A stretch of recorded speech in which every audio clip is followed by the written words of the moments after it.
नमस्कार दोस्तों, आप देखते रहिए न्यूज सीपी भारत की खबर।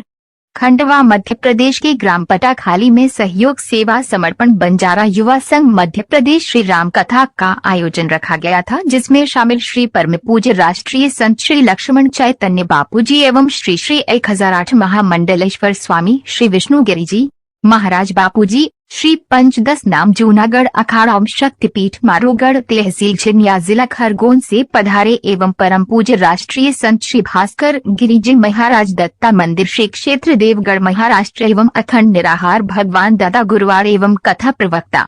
संत श्री आनंद चैतन्य जी महाराज एवं महाराष्ट्र से पधारे मृदा एवं जलजा समाधान मंत्री महाराष्ट्र एवं समस्त कार्यकर्ता बंटी पटेल, सरपंच अर्जुन राठौर, श्यामलाल राठौर, हेमंत राठौर, लक्ष्मी नारायण बलराम, पूर्व सरपंच प्यार सिंह देवड़ा इस कार्यक्रम में उपस्थित रहे।